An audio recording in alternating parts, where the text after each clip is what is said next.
zoti madh, o zoti madh.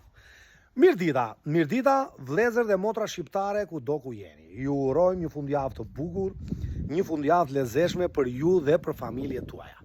Ju lutem shumë. Kam dëgjuar kohët e fundit.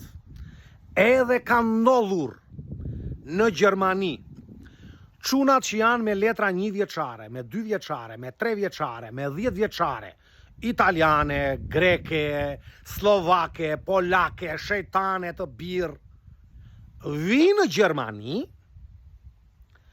bejna me lëdungun,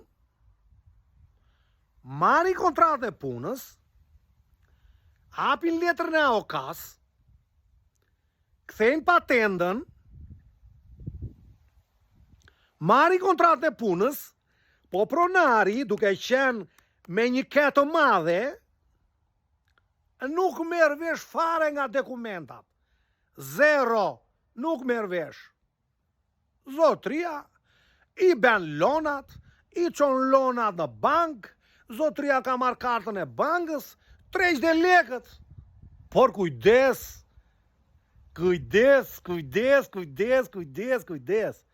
I bën të gjitha këto veprimet. Dhe ti thua, i mbora letra gjermane. Por jo, ke bërë një gabim jashtëzakonisht të madh. Ke bërë gabim që i regjistruar, ke bërë gabim që ke marrë AOK-n, ke bërë gabim që ke marrë kartën e bankës, e shumë gjëra të tjera për arsye se ti nuk ke leje pune. Dhe në momenti kur ti leje pune, ti je X automatikisht i dëbuar nga Gjermania dhe të vën një kryq të madh dhe thonë brenda kësaj dite duhet të largohesh.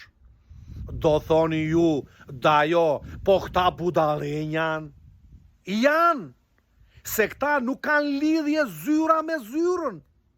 Prandaj, kur mlidhen të gjitha gjërat dhe kur thonë këta, hajde këtu ti usta, se ti s'ke leje pune, kur qena i pronar që pas ka dhen këte?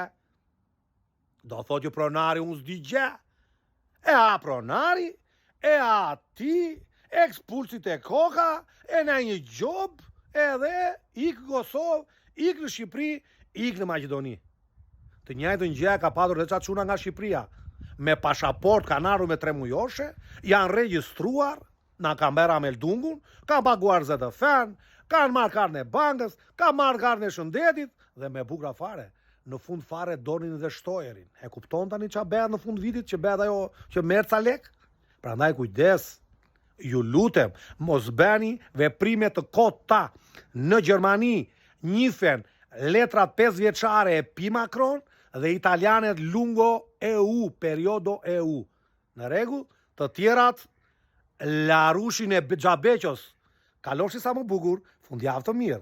Çuna duke filluar nga data 27 shtator.